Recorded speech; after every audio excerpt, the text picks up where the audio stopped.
सज्जनों नमस्कार, मैं सोल्जर वॉइस चैनल पे आपका स्वागत करता हूं। दोस्तों, अगर हम स्कूल गए होते तो शायद आज जिंदा होते। 3 बहनों की दर्दनाक कहानी और डिजिटल लत का खतरा। दोस्तों, इस पे हम विचार करेंगे। सोचिए, अगर किसी बच्चे के मन में ये बात आए, काश मैं स्कूल गई होती, पढ़ाई की होती तो शायद आज जिंदा होती। ये केवल एक वाक्य नहीं बल्कि हमारे समाज के लिए गहरी चेतावनी है। देवी और सज्जनों, साहिबाबाद की भारत सिटी सोसाइटी में 3 सगी बहनों की सामूहिक आत्महत्या ने पूरे देश को झकझोर कर दिया। आज अखबार सभी भरे हुए थे हेडलाइन से। लेकिन सवाल यह है, क्या यह केवल एक पारिवारिक त्रासदी है या आधुनिक जीवन शैली और डिजिटल लत का खतरनाक परिणाम? सोचना पड़ेगा। नमस्कार, एक बार फिर आप सभी को। आज हम बात करेंगे एक ऐसी घटना की जिसने मनोचिकित्सकों और मनोवैज्ञानिकों को भी सोचने पर मजबूर कर दिया है। विशेषज्ञों का मानना है दोस्तों कि यदि ये तीनों बहनें स्कूल नहीं छोड़ती तो शायद उनका अधिक समय पढ़ाई, दोस्तों और सकारात्मक गतिविधियों में बीतता और शायद आज वे हमारे बीच में होती। इस वीडियो का उद्देश्य किसी को दोष देना नहीं है दोस्तों, बल्कि ये समझना है कि हम कहाँ चूक रहे हैं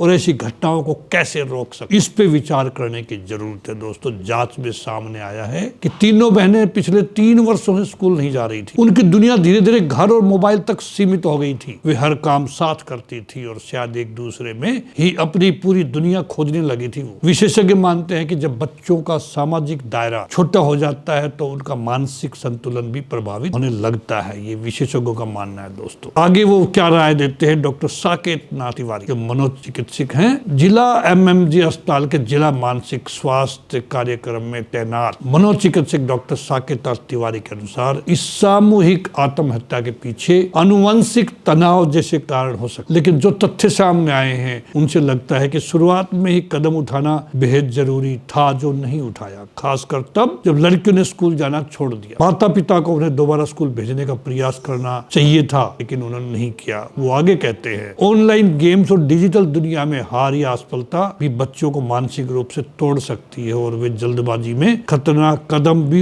उठा रहे हैं ऐसे केसेस में। डॉक्टर हेमिका अग्रवाल, मनोचिकित्सक डॉक्टर हेमिका अग्रवाल का कहना है कि तीनों बहनों का एक साथ आत्महत्या करना दर्शाता है कि वो एक दूसरे में ही अपना सबसे बड़ा सहारा ढूंढ रही थी। आज लगभग हर व्यक्ति मोबाइल का उपयोग कर रहा है, लेकिन जब उपयोग लत बन जाए तब ये बच्चों के लिए बेहद खतरनाक साबित होता है। वे चेतावनी देती है, बच्चे वही सीखते हैं जो वे घर में देखते हैं। यदि परिवार के सभी सदस्य लगातार फोन पर रहते हैं तो बच्चे भी उसी आदत को अपनाते हैं। तकनीक को अपनाना जरूरी है, लेकिन उस पर नियंत्रण रखना उससे भी ज्यादा जरूरी है आज के टाइम पे। दोस्तों, डॉक्टर संजीव त्यागी, मनोवैज्ञानिक के अनुसार कुछ मामलों में विदेशी संस्कृति या ऑनलाइन गेम्स का अत्यधिक प्रभाव बच्चों के व्यक्तित्व पर नकारात्मक असर डाल रहा है। इसलिए माता पिता को शुरुआत से ही बच्चों को इसके नुकसान के बारे में बताना चाहिए। वे एक महत्वपूर्ण सलाह भी देते हैं। दोस्तों, वो हमें सुननी चाहिए, ध्यान में रखना चाहिए उसको। मोबाइल को अचानक पूरी तरह बंद करने के बजाय धीरे धीरे उसका उपयोग सीमित करें। बच्चों को तय समय पर फोन दें और उनसे बात करें कि वे क्या देख रहे हैं। यदि माता पिता केवल प्रतिबंध लगाने के बजाय बच्चों को समय दें तो परिणाम बिल्कुल अलग हो सकता। अब बड़ा सवाल दोस्तों ये है, हम कहाँ गलती कर रहे हैं उसको आइडेंटिफाई करें। क्या हम बच्चों को डिजिटल दुनिया दे रहे हैं लेकिन भावना तक सहारा नहीं दे रहे उनको? क्या हम उन्हें स्मार्टफोन दे रहे हैं लेकिन स्मार्ट मार्गदर्शन देने में हम विफल रह रहे हैं? याद रखिए, अकेलापन डिजिटल लत खतरनाक संयोजन है। ये कैसे इसको बचाना है? चेतावनी संकेत जिन्हें नजरअंदाज न करें। बच्चों का सामाजिक जीवन से कटना भी एक कारण हो सकता है। हमेशा मोबाइल में डूबे रहना, व्यवहार में चिड़चिड़ापन या आक्रामकता, पढ़ाई और दिनचर्या से दूरी, ये केवल आदतें नहीं बल्कि मदद की पुकार हो सकती है। दोस्त, समाधान, अब क्या किया जाए इसके लिए? तकनीक के उपयोग में संतुलन सिखाएं, बच्चों के साथ रोज समय बिताएं, घर का माहौल ऐसा बनाएं जहां वे खुलकर बात कर सके। सबसे जरूरी, बच्चों को यह एहसास दिलाएं कि वो अकेले नहीं है। एक पल का गलत फैसला पूरी दुनिया छीन लेता है देवी और सज्जनों, लेकिन हर समस्या का समाधान होता है अगर हम समय रहते सुन लें और एक ध्यान दें, समझ लें और संभाल लें बच्चों को, तो ये हम रोक सकते हैं। यदि आपका बच्चा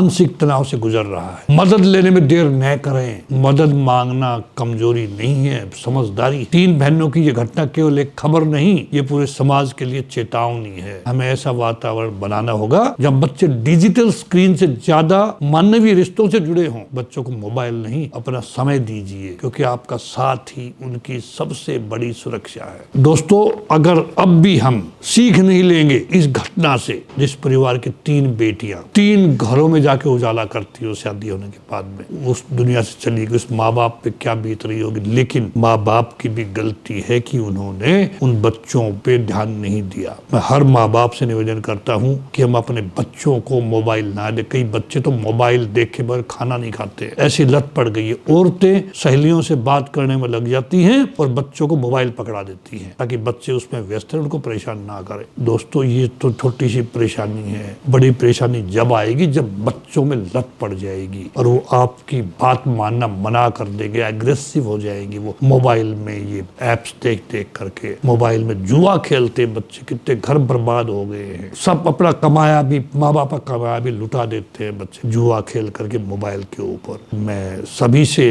प्रार्थना करूंगा क्रमबद्ध तरीके से कि हम अपने बच्चों को समय दें, उनका होमवर्क करवाएं, उनके साथ बैठे, उन पर नजर रखें, उनको बगल महसूस कराए, तभी हम अपने बच्चों को कामयाब बना सकते हैं। अब हर तरफ से डर है। एक बच्चे को आज जन्म से लेकर के जब कामयाब की सीढ़ी तक शादी हो जाए, बच्चे इतना बड़ा जर्नी है, उसमें कितने हमें प्रिकॉशन लेने पड़ेंगे। माँ बाप की जिम्मेवारियां आज के माहौल में बहुत बढ़ गई है। पहले इतनी जिम्मेवारी नहीं हुआ करती, दादा दादी संभाल लिया। अब दादा दादी के बस की बात नहीं है। माँ बाप को खुद को, अगर बाप नौकरी करता है और माँ गृहिणी, तो संभालना पड़ेगा। अगर माँ भी नौकरी करती है, बाप भी नौकरी करता है, तो कोई ऐसा जरिया घर में बनाओ ताकि आप उनको नजर रख सको। आया क्या छोड़ देते, आया मोबाइल पकड़ा देती है और वो भी अपने दूसरे मोबाइल पे अपना बात करती रहेगी, देखती रहेगी। तो इन बीमारियों से बचना बहुत जरूरी है अगर हम चाहते हैं हमारे समाज से ये लत निकले, खास करके मोबाइल। इसी का दोस्तों नमस्कार, जय हिंद।